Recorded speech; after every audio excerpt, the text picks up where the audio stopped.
কল্যাণী এইমসে আর্থিক দুর্নীতির অভিযোগ নিয়ে জনস্বার্থ মামলা খারিজ করলেন কলকাতা হাইকোর্টের প্রধান বিচারপতি ডিভিশন বেঞ্চ। মামলাকারীর ভূমিকা নিয়ে সন্দেহ প্রকাশ করেছে কলকাতা হাইকোর্ট। কেউ পেছন থেকে মামলাকারীর ঘাড়ে বন্দুক রেখে কেউ পেছন থেকে সেটা চালাচ্ছে বলে মন্তব্য করেছেন প্রধান বিচারপতি। আপনি কি চান যে হাসপাতাল বন্ধ করে দেওয়া হোক? প্রশ্ন প্রধান বিচারপতির। এখানে এমন মামলাও দায়ের হয় যেখানে মানুষ চান যে তাদের এলাকায় এইমস তৈরি হোক বলে মন্তব্য প্রধান বিচারপতির। দৃষ্টান্তমূলক আর্থিক জরিমানা করে মামলা খারিজ করা উচিত বলে মন্তব্য প্রধান বিচারপতির। আপনি একজন সাধারণ এলাকাবাসী হয়ে ই টেন্ডার সংক্রান্ত নথি পেলেন কি করে? প্রশ্ন তুলেছেন বিচারপতি। আপনি নথি এবং তথ্য কোথা থেকে পেয়েছেন?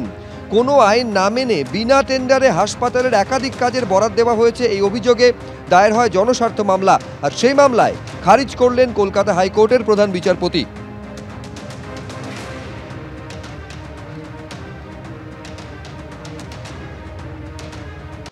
নৈরাজ্যের বাংলাদেশে ফের হিংসার আগুন। যেভাবে বঙ্গবন্ধু মুজিবুর রহমানের ৩২ নম্বর ধানমন্ডির বাড়িতে গতকাল হামলা চালানো হয়, তার প্রতিবাদ করে প্রকাশ্য রাস্তায় মার খেলেন এক মহিলা।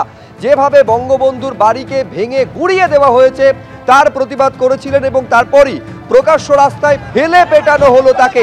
এক ব্যক্তি জয় বাংলার স্লোগান দিয়েছিলেন, তাকে পর্যন্ত মারধর করা হয়েছে। ছবিটা একবার দেখুন। প্রতিনিধি আরো বিস্তারিত এই নিয়ে বলবেন। আমি বলছি, এই ছবি নিঃসন্দেহে আমাদের মনে করিয়ে দিচ্ছে আবির আফগানিস্তানের ছবি, যেখানে বারে বারে এরকম দৃশ্য দেখা গিয়েছে যে মহিলাকে তালিবানরা পাথর ছুঁড়ে ছুঁড়ে মেরে ফেলছে। আমি বলছি, তালিবানি শাসন কতটা বিভৎস হতে পারে, কতটা নৃশংস হতে পারে, তার জন্য আফগানিস্তানে যাওয়ার প্রয়োজন নেই, এই বাংলাদেশে গেলেই দেখা যাবে।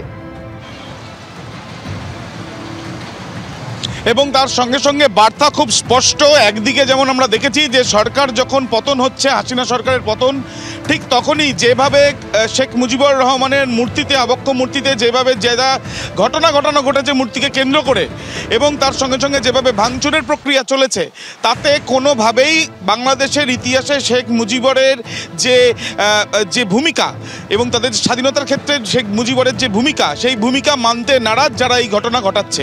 এবং গতকাল রাতব্যাপী এই যে ধানমন্ডিতে যে অগ্নিসংযোগের ঘটনা, ভারত বিরোধী স্লোগান, তার সঙ্গে সঙ্গে এই ঘটনার প্রতিবাদ যখন কেউ করছে, তখন তাকে মহিলা থেকে আরম্ভ করে পুরুষ, তাদেরকে উপরে যেভাবে চড়াও হয়ে তাদেরকে যেভাবে মারধর করা হচ্ছে, তার থেকে বার্তা খুব স্পষ্ট যে কোনোভাবেই যে গণতন্ত্রের বাতাবরণ সেখানে যে নেই সেটা স্পষ্ট।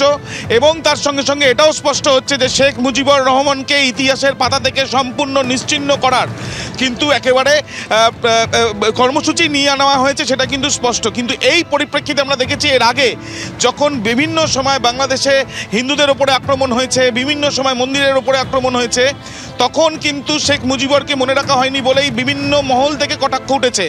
বাংলাদেশের অনেকেই সেই বিষয় নিয়ে বিভিন্ন যুক্তি খাড়া করার চেষ্টা করেছিলেন।